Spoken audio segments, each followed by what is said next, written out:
Assalomu alaykum aziz kuzatuvchilarim. Ayni hozirgi paytda bonka yopish mavsumi boshlandi.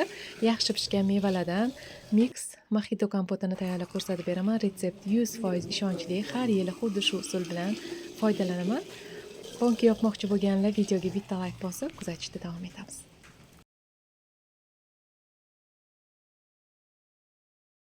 Hamma mevalarni tozalab yuvib tayyorlab oldim. Olxo'ri, olma, olcha, apelsin, limon hamda kompotimiz mojito mazasini berish uchun miyata kerak bo'ladi.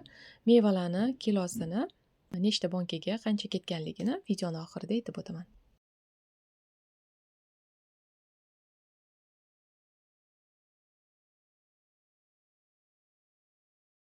Apelsin bilan limonni xuddi shunaqa ingichka bo'laklarga bo'lib olamiz. Orasidagi danalari bo'lsa, danalarini tozalab olib tashlaymiz.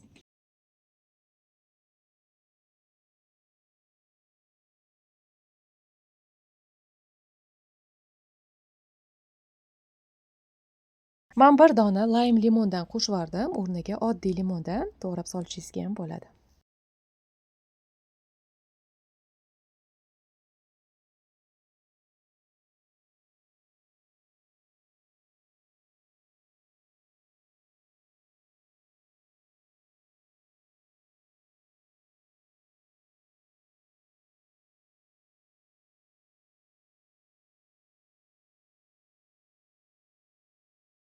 Kompotimizga taxir maza bermasligi uchun limon bilan apelsinni danalari bo'lsa, tozalab olib tashlaymiz. Bonkalarni oldindan sterilni qilib olamiz. Buni o'zingizga qulay usuldan foydalanishingiz bo'ladi. Cho'g'im ustiga qo'yib yoki duxovkaga solib sterilni qilib olishingiz ham bo'ladi yoki tozalab yuvib oftobga qo'yib qo'ysangiz ham bonkalar sterilni bo'lib turadi. Men 3 litrli bonkalardan foydalandim. Har bitta 3 litrli bonka uchun yarim kilodan olchalarni olamiz.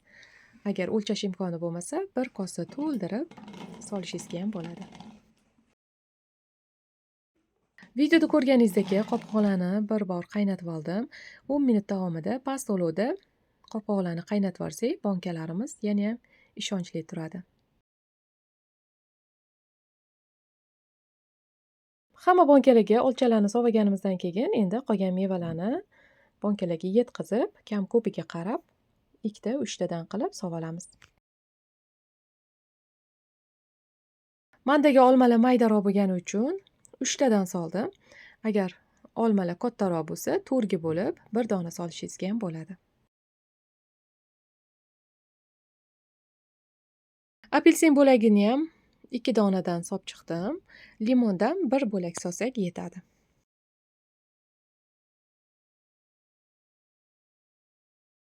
Kompotimiz mojito mazasini berish uchun miyata solamiz. Agar kattaroq shoxchasi bo'lsa, 1 donadan, maydaroq shoxidan 2 donadan solib chiqamiz.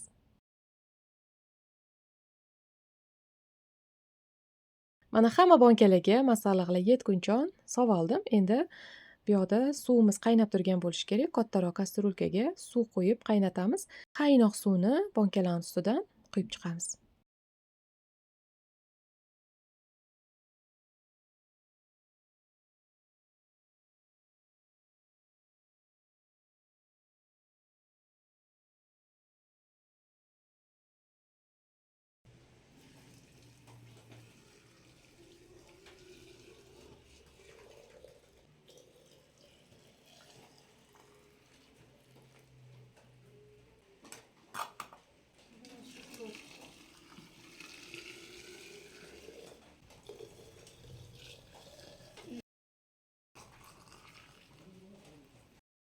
Qaynoq suvni bonkalarga to'ldirib quyib, qopqog'ini shundoq yopib, 1 soatga qoldiramiz. Qaynoq suv bilan bonkalar yoriladi deb o'ylamang. Bonkalar sterillangani uchun qaynoq suv quysak ham bonkalar yorilmaydi. Mana kompotlar 1 soat turdi. Ranglari ozgina o'zgardi. Suvlari hali ham qo'l tekkizib bo'lmaydigan darajada issiq. Endi shunaqa maxsus qopqoq yopib, suv qaynatib olgan kastrulkamizga suvlarini qaytib to'kib olamiz.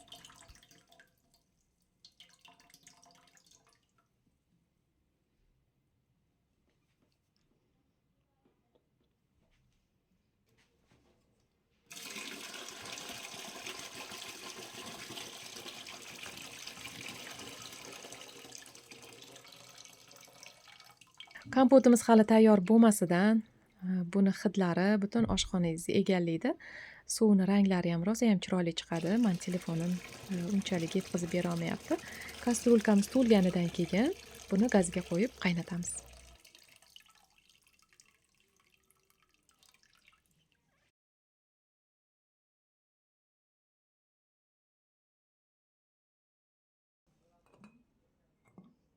Kompotni gazga qo'ydim. U qaynab chiqquni uchun bankalarga shakar solib olamiz.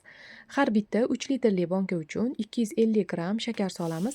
Agar 2 litrli bankalardan foydalansangiz, 200 gramm shakar solsangiz yetadi. Har bitta banka uchun o'lchab shakar soldim. Agar o'lchash imkoni bo'lmasa, bir piyola to'ldirib solishingizga ham bo'ladi. Shakari ko'p, shirin bo'lib ketadi deb o'ylamang. Norma bo'ladi. Agar shakari kamlik qilsa, kompotingiz nordon bo'lib qoladi. Keyin shakari kamligi uchun bankalarni otilishiga ham sabab bo'ladi. Kastrolkadagi kompotimiz qaynadi. Qaynoqligida bankalarga quyib olamiz. Hamma bankalarga birdaniga quyib olishimizga bo'lmaydi, sovib qoladi. 3 ta yoki 5 tadan bankaga quyib, issiqligida yopib olamiz. Keyingi bankalarga quygunimiz uchun gazdagi kompotimiz qaynab turgan bo'lishi kerak.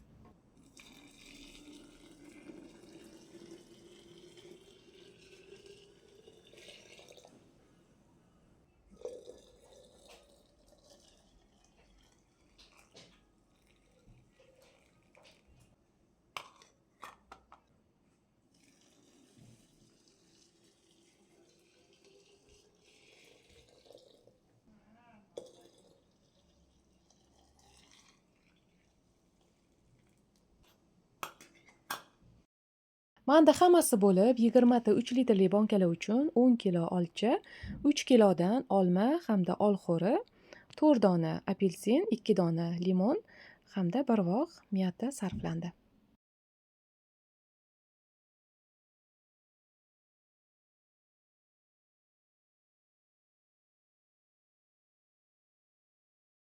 Hamma bankalarni xuddi shunaqa qilib yopib olamiz. Bankani ag'darib, qopqoq taraflarini tekshirib ko'ramiz. Suv tomchilari umuman bo'lmasligi kerak. Qopqoqlari ham tekis bir xil yopilgan bo'lsa, bankalaringiz uzoq vaqt saqlanadi.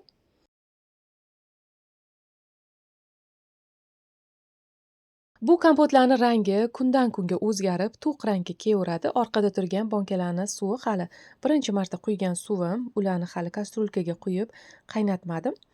Hammasini xuddi shunaqa qilib tayyorlab olganimizdan keyin bankani qopqoq tarafi bilan ag'darib qo'yamiz. Shunda shakarlari yaxshi erib oladi.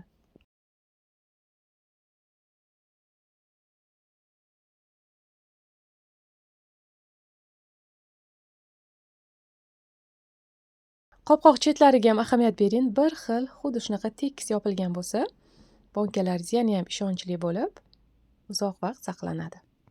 Mana hamma bankalarni qopqoq tarafi bilan ag'darib qo'ydim. Bu safar ustini adyol bilan yopmadim. Shundoq o'zini qoldirdim, chunki kunni o'zi ham issiq, oshxonam ham issiq edi. Ertalabgacha xuddi shunaqa turdi.